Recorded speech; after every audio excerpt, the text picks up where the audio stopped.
Assalamualaikum warahmatullahi wabarakatuh. Selamat pagi semuanya. Bagaimana kabar semuanya? Insya Allah semua sehat ya. Walaupun kita sedang dalam masa pandemi COVID dan kita hanya bertemu dalam pembelajaran daring, insya Allah semuanya tetap semangat. Kami lihat kehadiran sudah 80% di e-learning. Jadi kita akan langsung memulai pertemuan untuk hari ini. Kalau kemarin di pertemuan sebelumnya kita sudah membahas tentang materi keanekaragaman hayati, hari ini kita akan lanjutkan materi ke bahasan yang selanjutnya. Namun sebelum ke sana, kami mau bertanya dulu. Boleh nih dibalas di chat. Ada yang masih ingat apa itu keanekaragaman hayati? Ini tunggu ya. Oke, betul ya. Keanekaragaman hayati kalian masih ingat, alhamdulillah. Itu adalah keberagaman makhluk hidup. Oke. Jadi makhluk hidup yang ada di dunia ini sangat beraneka ragam. Baik itu bentuknya, baik itu kandungan nutrisinya, baik itu perilakunya ya. Tapi kalau di biologi kita akan belajar lebih fokus di kelas 10 ke anatomi dan morfologinya. Oke. Sulit nggak buat kalian untuk belajar tentang makhluk hidup yang beraneka ragam itu? Sulit ya, apalagi Indonesia ini.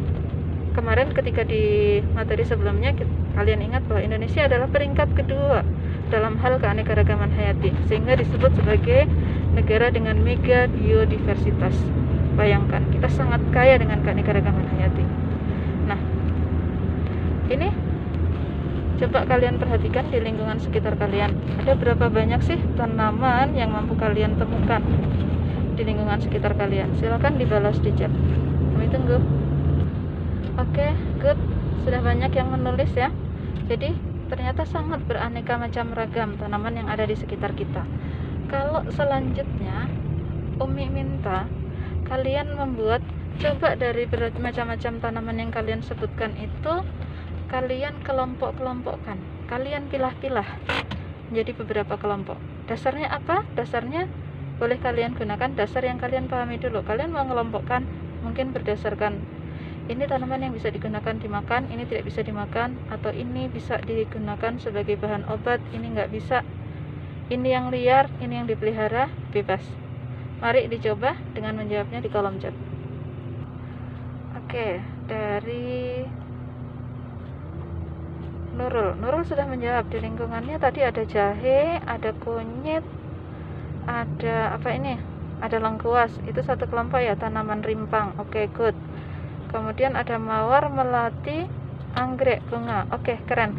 Nah, ini contoh dari yang Nurul ya. Yang lain juga Umi tidak bacakan, tapi insya Allah semua bisa. Nah, hari ini kita akan belajar seperti apa yang dilakukan oleh Nurul dan kalian semua barusan. Apa sih itu? Mengelompokkan makhluk hidup. Kita menyebutnya mengelompokkan makhluk hidup, dan dalam pelajaran biologi kita mengenalnya dengan istilah klasifikasi.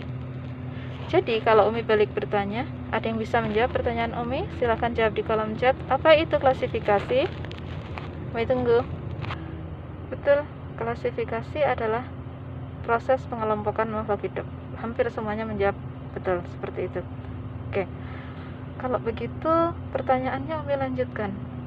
Kira-kira kenapa tadi Umi minta kalian melakukan proses klasifikasi? Silakan dijawab kembali di kolom chat menurut pendapat kalian. Untuk apa sih? Kenapa makhluk hidup itu harus kita kelompokkan, harus kita klasifikasikan? Oke, Adinda bilang agar mudah dipelajari. Rifki bilang biar tahu mengelompokkannya, membandingkan ciri-cirinya. Good. Ya, betul. Klasifikasi tujuan yang paling utama adalah mempermudah untuk mempelajari makhluk hidup yang beraneka ragam. Bayangkan ya,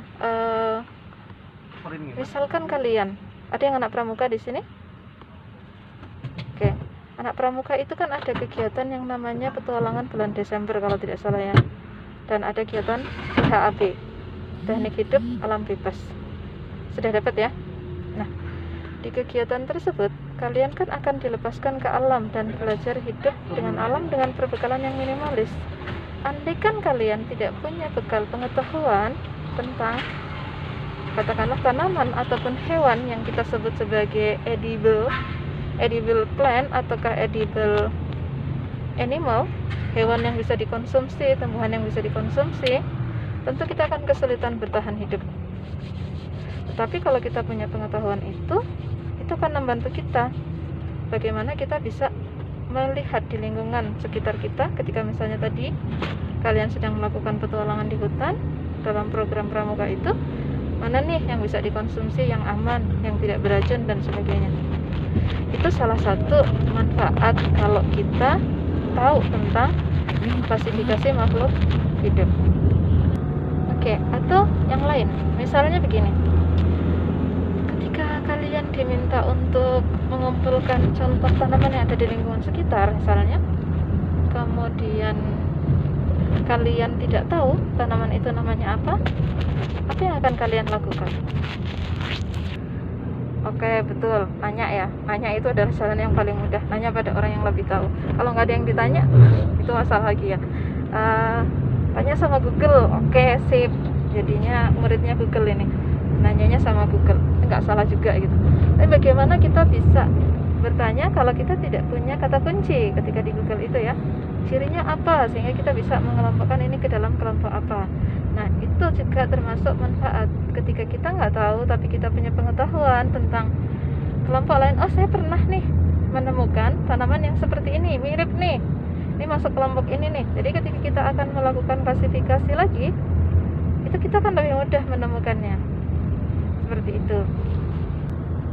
Itu kalau kita bicara dari segi manfaat ya. Tadi kita sudah bicara apa sih itu klasifikasi, kemudian kita sudah mendiskusikan mengapa kita melakukan klasifikasi, dan kita sudah bicara apa sih manfaatnya ketika kita belajar klasifikasi. Nah, Umi akan melanjutkan pertanyaan. Tadi di pertama, ketika kita mau memulai tentang apa itu klasifikasi, Umi berikan perintah pada kalian untuk mengelompokkan tanaman yang kalian temukan di sekitar lingkungan kalian. Dan ternyata hasilnya sangat beragam. Ada yang mengelompokkan tadi, misalnya Nurul tadi ya, mengelompokkan jahe, lengkuas, kunyit itu jadi satu kelompok katanya sebagai tanaman rimpang. Tapi ada juga yang mengelompokkan misalnya ada kunyit, ada salak, kemudian ada kelapa, itu dengan kelompok tanaman yang daunnya menjari. Yang jadi pertanyaan Umi sekarang, kok beda-beda begitu? Salah atau benar nih? Boleh komen. Wah, Teguh nih jawabannya, kan tadi Umi bilang bebas dasarnya. Oke, iya betul. Nah, tadi Umi bilang kan bebas, betul. Jadi boleh nggak? Boleh ya. Nah, maka sekarang kita akan bicara. Tadi kita nyebutnya dasar apa sih yang kalian gunakan untuk klasifikasi? Bisa berbeda-beda ya. Bisa tadi misalnya berdasarkan manfaatnya, atau misalnya ketika mengelompokkan jahe ya. Umi lanjutkan. Betul, untuk melakukan klasifikasi yang digunakan sebagai dasar klasifikasi bisa berbeda-beda tergantung kebutuhan. Artinya nanti yang namanya ilmu klasifikasi itu akan sangat berkembang. Dari awal mula adanya klasifikasi sampai sekarang perkembangannya lumayan luar biasa besar, dan itu yang akan menjadi bahasan kita untuk pertemuan selanjutnya. Nah, sebelum Umi menutup pertemuan kita untuk hari ini, kita membahas tadi tentang klasifikasi itu apa, mengapa harus dilakukan klasifikasi, kemudian apa manfaatnya, dan terakhir kita bicara dasar-dasar klasifikasi. Ada beberapa yang ingin Umi tanyakan. Apa yang kalian dapat simpulkan dari pertemuan kita hari ini ketika kita bicara tentang klasifikasi makhluk hidup? Boleh dibalas di kolom chat ya, Umi tunggu. Wah, jawaban kalian sangat beragam ternyata dan luar biasa sekali. Terima kasih sudah proaktif hari ini untuk belajar bersama Umi tentang klasifikasi makhluk hidup.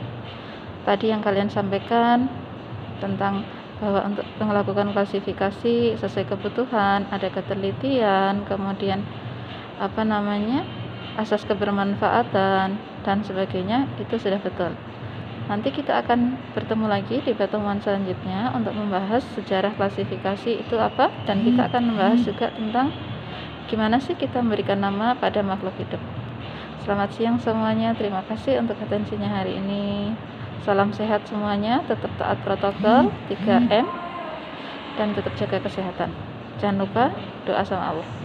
Terima kasih. Assalamualaikum warahmatullahi wabarakatuh.